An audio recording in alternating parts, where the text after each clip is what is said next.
আমরা আসছি জেলায় জেলায়, আসছি পাড়ায় পাড়ায়। আপনার চারপাশে ঘটে যাওয়া খবরাখবর তুলে ধরবো আমরা। রাজনীতি থেকে বিনোদন, আবহাওয়া থেকে অফবিট, সব ধরনের খবর তুলে ধরবো আপনাদের।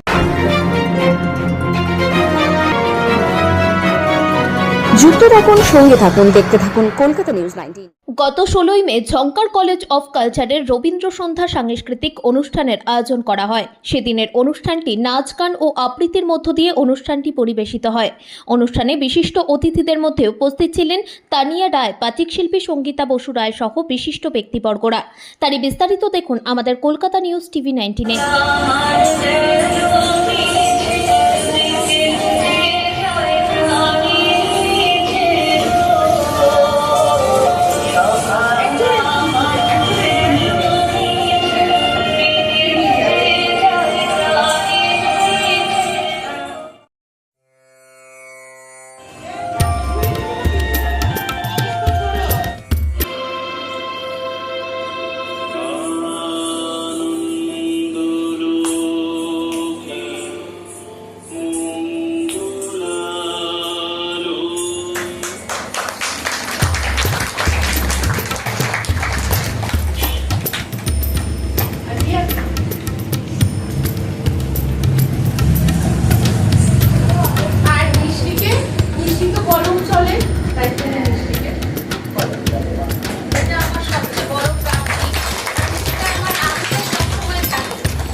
এবং ও হলো শিবাঙ্গী এবার মাধ্যমিকে 90% মার্কস পেয়ে পাশ করেছে।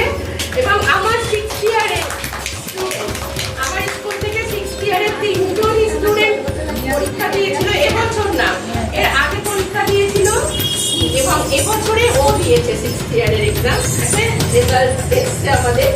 তো ওইটাতে আজকেও আমাদের কাছে আছে এবং ভর্তি হয়েছি। 30 বছরের জীবনে আমি এই সংগঠনের সাথে ওতপ্রোতভাবে জড়িত। আর এখান থেকে সংগঠনের যে কর্ণধার নৃত্যগুরু শিবানী কুণ্ডু সাহা, আমি এখান থেকে সমাজের বুকে একটাই বার্তা দেবার আছে যে কিভাবে ও ছোট ছোট বাচ্চাদের কিভাবে তৈরি করছে, সংস্কৃত একটা ছন্দ তাকে ধরে রেখেছে।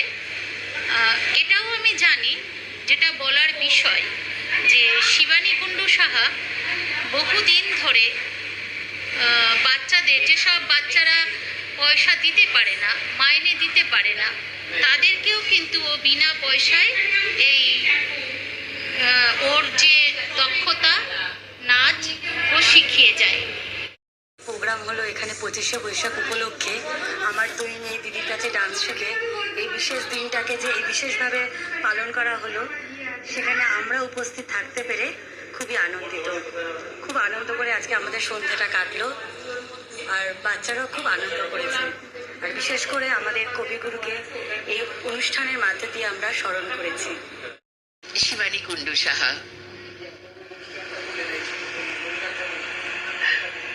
আমি বাচ্চাদেরকে নিয়ে অনুষ্ঠানটা করেছি এবং সব থেকে বড় জিনিস হলো যে আমি ছোট করে, আমার খুব ইচ্ছে ছিল এটা রবীন্দ্র জয়ন্তীর দিনকেই করব, কিন্তু করে উঠতে পারিনি। আমার নিজের একটা অ্যাওয়ার্ড ফাংশন ছিল, বঙ্গ সন্তান অ্যাওয়ার্ড, সেটার জন্যে আমি ওখানে ছিলাম, এবং যেটা আমি প্রোগ্রামটা করে উঠতে পারিনি। কিন্তু হ্যাঁ, ছোট্ট করে সেদিনকে আমি আমাদের কবির পায়ে পুষ্পাঞ্জলি দিয়েছি। এবং তারপরে আমার প্রতি বছরই প্রোগ্রামটা হয়, এবছরও আমি করেছি এবং একটু দেরি হয়ে গেল আমাদের করতে রবীন্দ্র জয়ন্তীটা পালন, তো করলাম। এবং আমাদের সব বাচ্চারাও সেখানে অংশগ্রহণ করেছে এবং আপনিও যা দেখেছেন যে অনেক মানে আমার অনেক বাচ্চাই এসছে, তারা করেছে এবং বড়রা যারা আমাদের বড় বাচ্চা তারাও এসছে করবার জন্যে। এবং আমার কাছেও আছে ঈশিতা দিদিকে বুলাও না দি, মানে এরা হলো আমার বড় বাচ্চা, অনেকেই এখনো বড় আমার কাছে। আমার যেসব বাচ্চারা গেজেটেড অফিসার, সেও আজকে আমার কাছে ছিল। এই যে আমার কাছে আছে তানি, হলো এখন গেজেটেড অফিসার এবং সে আজকে আমার কাছে উপস্থিত আছে বলে আমি খুব আনন্দিত, আজকে ভীষণ আনন্দিত। তো আমি তানিয়াকে বলবো, তানি একটু কিছু বলবি বাবু? আমরা একসময় এখানে নাচ করতাম, মানে ছোট ছিলাম, সেটা ছোটবেলাটা এখন অবশ্য কিছু মনে টনে নেই, কিন্তু এতদিন পর এখানে এসে ওদের সাথে মানে এই পারফরমেন্সগুলো দেখে আমি খুব মিস করছি নতুন করে আমার ছোটবেলাটা আর নাচ প্র্যাকটিস করার। তাহলে বলবো এবার থেকে নাচ প্র্যাকটিসটা করতে হবে। ও খুব সুন্দর নাচ করতো এবং আমাদের এখানে আপনারা দেখেছেন আমি মিষ্টিকে পেয়েছি, আমি মিষ্টি বলি সঙ্গীতা বসু রয়কে। আমাদের চ্যানেলটিকে সাবস্ক্রাইব করুন ও প্রচুর পরিমাণে লাইক ও শেয়ার করুন।